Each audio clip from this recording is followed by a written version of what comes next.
ఈ సంఘ వ్యవస్థాపకుడు అయినటువంటి అపోస్తులు, డాక్టర్లు, ప్రవక్త అయినటువంటి సంఘాల పాల్సన్ గారిని ఈ సంఘం గురించిన వివరాలన్నీ తెలుసుకుందాం. ఈ మందిరం కట్టించిన మొత్తం దేవుడు ఆల్రెడీ ప్రకాష్ అయ్య చెప్పాడు కనుక బ్రీఫ్ గా చెప్పండి. మరణ పడకుండా నన్ను దేవుడు లేపి కరుణాపురం కట్టుబట్టలతో కాలినడకతో వచ్చిన నన్ను చెట్టు కింద ఉండేది, చెట్టు కింద నుండి హాస్టల్లో వార్డెన్ పనిచేసిన, వార్డెన్ నుండి గుడిసే వేసుకున్నాను. విత్తనములు వేయదగని చోట్ల దేవుడు అరణ్యంలో వాడుకుంటా అన్నట్టుగా అక్కడ 2 కిలోమీటర్స్ ఇక్కడ నుండి కొత్త మంది నుండి పాతం అక్కడ చెట్టు కింద ఉన్న నన్ను దేవుడు రేకుల షెడ్ వేసాం. తర్వాత అక్కడ 2004 ఇక్కడికి వచ్చి మరి ఇక్కడ చెట్టు కింద ప్రారంభించాం.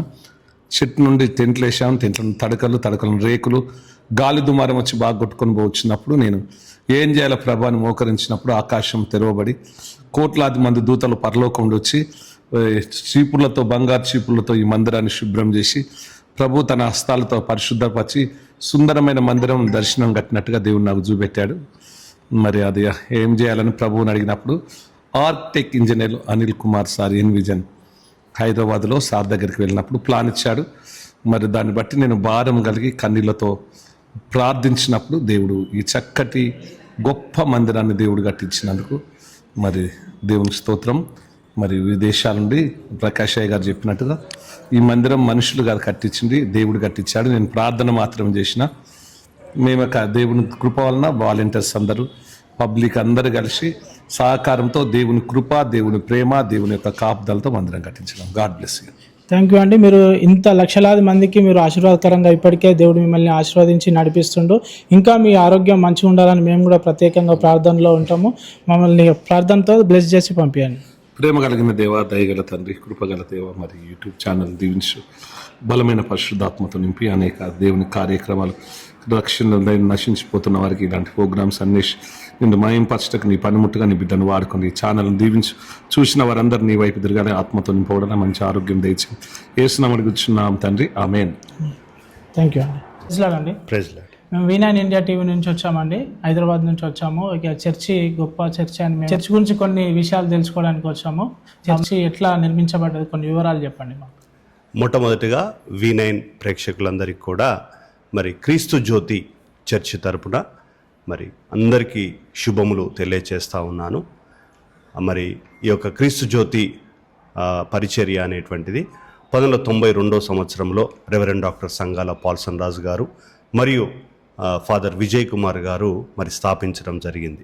వారు కరుణాపురంలో దేవుని యొక్క కృపను బట్టి ఈ యొక్క చర్చిను స్టార్ట్ చేశారు.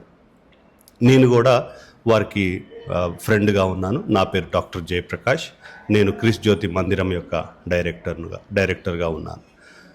ఈ విధంగా మరి పరిచర్య అంచెలంచెలుగా ఎదుగుతూ మరి దేవుని యొక్క కృపను బట్టి, ఆశీర్వాదాన్ని బట్టి ఒక్కరితో ప్రారంభించబడినటువంటి ప్రార్థనా మందిరం నేడు అనేక మంది ఇక్కడికి రావడం, ప్రభు మాటలు విని మరి దేవుని యొక్క సమాధానం, ఆశీర్వాదాలు పొందుతూ దేవుని యొక్క దీవెనలను వారి జీవితాల్లో అనుభవిస్తూ ఉన్నారు.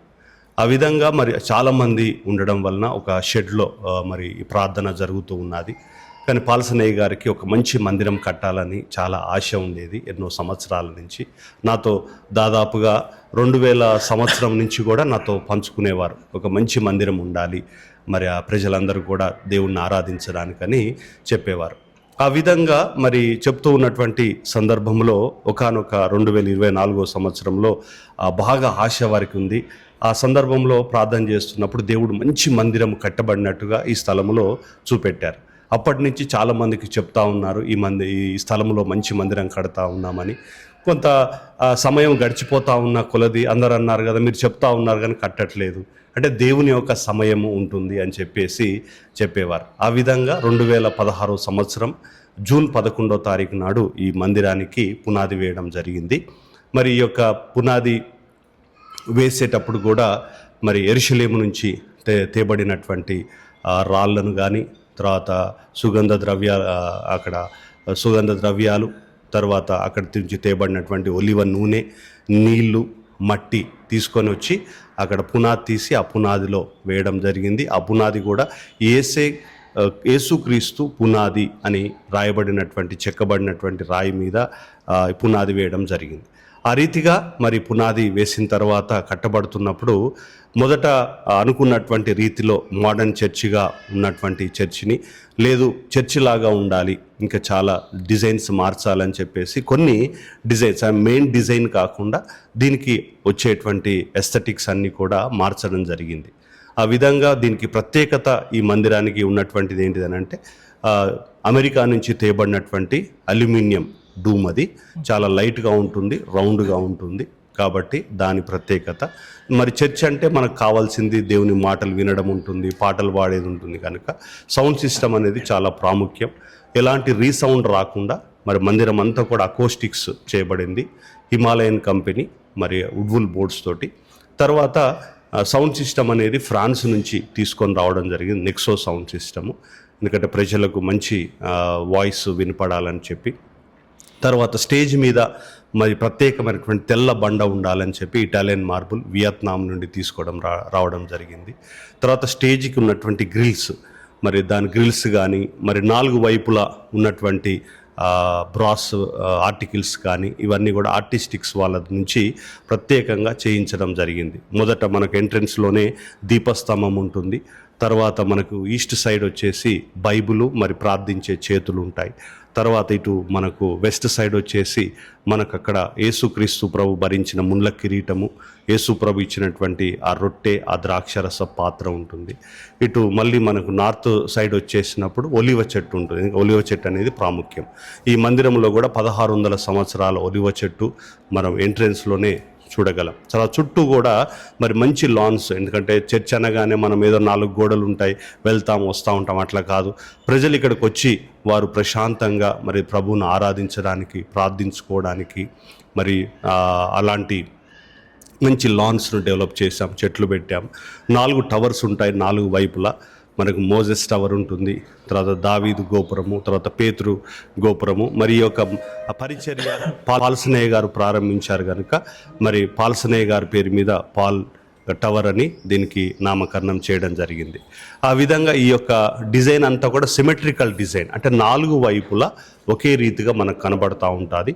మరి తర్వాత 3 చెక్కతో చెక్కబడినటువంటి చక్కటి డోర్సు, దేవుని దూతలు ఉంటారు, దీపస్తంభాలు ఉంటాయి, ఒలివ చెట్టు.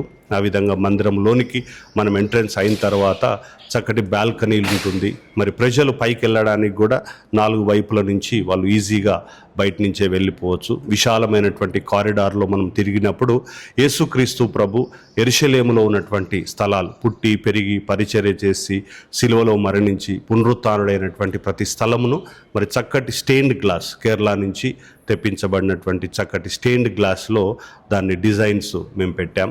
ఎందుకంటే చాలామంది యెరూషలేం వెళ్ళాలనుకుంటారు, వెళ్ళలేరు కాబట్టి మరి ఇక్కడే వారు వచ్చి ప్రభు సన్నిధిలో గడపాలన్నటువంటి ఆలోచనతోటి. తర్వాత పిల్లర్స్కి మనకు బ్రాస్ చైనా నుంచి తెప్పించబడినటువంటి కస్టమైజ్డ్ డిజైన్స్ తోటి చేయించడం జరిగింది.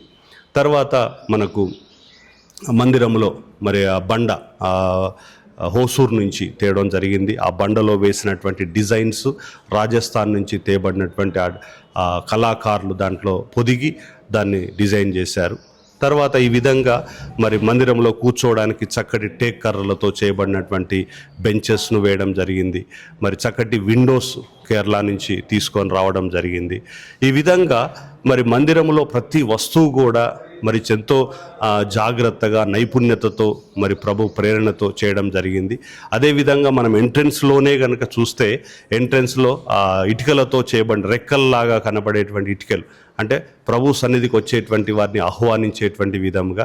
ఎందుకంటే బైబిల్లో ఈగిల్ అనేది ఒక ప్రాముఖ్యమైనటువంటి పక్షి కాబట్టి ప్రభు రెక్కల కింద కాస్తాడు, ప్రభు రెక్కల కిందకి రండి అనేటువంటి భావాన్ని కలిగించే విధంగా ఆ డిజైన్ను కూడా మేము చేయడం జరిగింది. ఈ విధంగా మరి యొక్క మందిరానికి ఉన్నటువంటి ప్రాముఖ్యతలు, ఎంతో దూరం నుంచి ఇక్కడికి వచ్చి ప్రభు వాక్యాన్ని విని మరి ప్రభు దీవెనలు పొందుతూ ప్రభు ఆశీర్వాదాలు పొందుతున్నారు. ఇవంతా కూడా ప్రభు యొక్క కృప.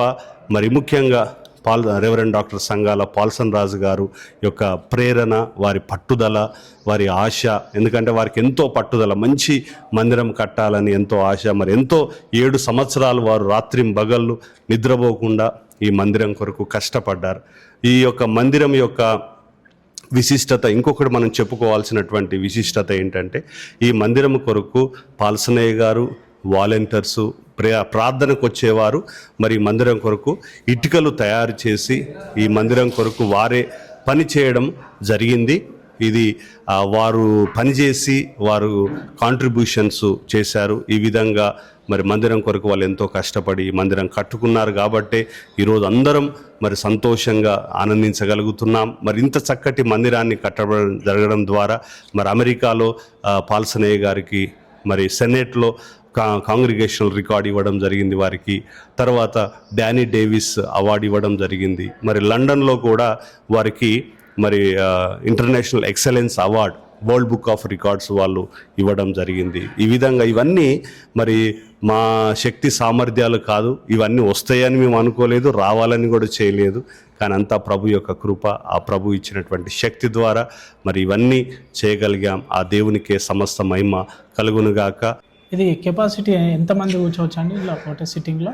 ఇక్కడ ఒక్కసారి, ఎందుకంటే మేము చైర్స్ అవన్నీ ఏముండవు కాబట్టి అందరు కిందనే కూర్చుంటారు కాబట్టి 30,000 మంది వరకు సింగిల్ సిట్టింగ్ లో కూర్చొని ప్రభువును కింద మీద కూర్చొని ప్రభువును ఆరాధించవచ్చు. ఓకే, ఇంత పెద్ద మందిరాన్ని మీరు నిర్మించారు కదా, ఇది నిర్మించేటప్పుడు మీకు ఎటువంటి ఏమైనా సమస్యలు కానీ ఏమైనా ప్రభుత్వం నుంచి ఏమన్నా రిస్ట్రిక్షన్స్ అట్లా ఏమన్నా వచ్చాయా? వాటిని ఎట్లా ఎదుర్కొన్నారు? చాలా సమస్యలు వచ్చాయి. ప్రతి పనిలో కూడా ఎన్నో ఆటంకాలు వచ్చాయి. పునాదులు తీసినప్పుడే చాలా వర్షాలు పడి మళ్ళీ పునాదులన్నీ కూలిపోవడము, దాన్ని మళ్ళీ తీయడము, ఆ విధంగా జరిగింది. ఈ యొక్క మందిరము చాలా లోలో ఉండేది, చాలా మొరము దీనికి పట్టింది.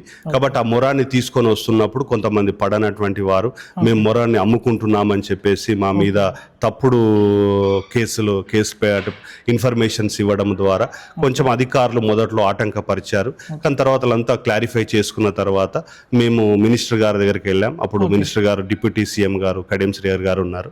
వారి దగ్గరికి వెళ్ళి మేము మా యొక్క అప్లికేషన్ పెట్టుకున్నప్పుడు తప్పకుండా మేము సహకరిస్తాం, ఎందుకంటే మీరు ఒక మంచి పని కొరకు, మందిరం కొరకు ఈ పని చేస్తున్నారు కాబట్టి అని చెప్పేసి అధికారులందరితో మాట్లాడి మాకు పర్మిషన్స్ ఇప్పించి మరి ఆ మొరం కొరకు మాకు సహకారం అందించారు.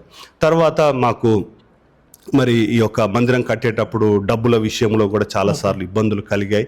అయినప్పటికీ మాకు సౌండ్ సిస్టమ్ వారే కానీ, డూమ్ వారే కానీ, స్టెయిన్డ్ గ్లాస్ వారు కానీ, ఈ బండ వారు కానీ, ఎవరు ప్రతి ఒక్క సిమెంట్ వారు కానీ అందరూ కూడా మీ దగ్గర డబ్బులు ఉన్నప్పుడే ఇవ్వండి అని ఆ ప్రభు కృపను బట్టి వాళ్ళు మాకు డబ్బు ఇస్తేనే మెటీరియల్ ఇవ్వడం కాదు, ఇవ్వకున్నా కూడా మాకు అవసరం ఉంది అనగానే వాళ్ళు ఇవ్వడము దేవుని ఒక గొప్ప సహాయం ఆ విధంగా మాకు అందించారు. ఈ విధంగా మేము ఆటంకాలను అధిగమించగలిగాం. ఓకే, ఇది మందిరం స్టార్టింగ్ నుంచి ఎండింగ్ వరకు టోటల్ ఎన్ని సంవత్సరాలు పట్టింది? ఎంతమంది కార్మికులు ఇందులో పనిచేయడం కోసం పాల్గొన్నారండి? ఇది 2016 సంవత్సరం జూన్ 11 రోజు దీనికి పునాది వేయడం జరిగింది. మేము మే మాసం 4వ తారీఖు రోజు, ఎందుకంటే మాకు ప్రతి సంవత్సరం మే మాసంలో 3 నుంచి 7వ తారీఖు వరకు క్రీస్తు జ్యోతి ప్రేయర్ ఫెస్టివల్స్, ప్రార్థనా పండుగలు ఉంటాయి. కాబట్టి మళ్ళీ ప్రత్యేకంగా ఓపెనింగ్ కొరకు పెట్టుకోవడం ఎందుకు, దాంట్లోనే పెట్టాలని చెప్పేసి మే 4వ తారీఖు 2023 సంవత్సరం దీని ఓపెనింగ్ జరిగింది. అంటే దాదాపు 7 సంవత్సరాలు డే అండ్ నైట్, ప్రతిరోజు నైట్. అంటే మా సంఘాల వారు కానీ, ప్రార్థనకు వచ్చేవారు కానీ టీమ్స్గా డేలో కొంతమంది, నైట్లో కొంతమంది, ఆ విధంగా మరి పనిచేస్తూ, తర్వాత బయట వారు పనిచేస్తూ దీనికి ఎంతో కష్టపడ్డారు. వాళ్ళు ఎంతో ప్రయాసపడ్డారు. రాత్రింబగళ్ళు నిద్ర లేకుండా, తిండి లేకుండా కూడా వాళ్ళు ఈ మందిరం కొరకు పనిచేయడం జరిగింది. ఓకే, బస్ ఫెసిలిటీస్ అన్ని ప్రాంతాల నుంచి ఇక్కడికి బస్ ఫెసిలిటీస్ ఉన్నాయా? గవర్నమెంట్ ఎటువంటి స్పెషల్ బస్సెస్ ఏమైనా ప్రొవైడ్ చేస్తుందా అండి? అంటే అన్ని ప్రాంతాల నుంచి కాదు, మనకు railway station, Kazipet railway station నుంచి మనకు, ఎందుకంటే అక్కడ వరకు అన్ని బస్సెస్ అవైలబుల్ ఉంటాయి కాబట్టి అక్కడ సెంటర్ పాయింట్ నుంచి మనకు మందిరం లోపల వరకు కాజీపేట నుంచి ఇస్తారు. మనకు జనగాం నుంచి కూడా వాళ్ళకు బస్సెస్ అరేంజ్ చేస్తూ ఉంటారు. థ్యాంక్ యూ అండి. Thank you very much. మరి ఈ యొక్క టీవీ ప్రేక్షకులందరికీ కూడా మరి క్రీస్తు జ్యోతి మందిరం తరపున, రెవరెండ్ డాక్టర్ పాల్సన్ రాజు గారి తరపున మీ అందరికీ వందనాలు తెలియజేస్తున్నాను. Thank you. God bless you. చూశారు కదండి, ఇలాంటి అద్భుతమైన వీడియోస్ కోసం వెంటనే మన ఛానల్ని అయితే సబ్స్క్రైబ్ చేసుకోండి. మరిన్ని వీడియోస్తో మీ ముందుకు వస్తాను. అంతవరకు సెలవు. Bye bye.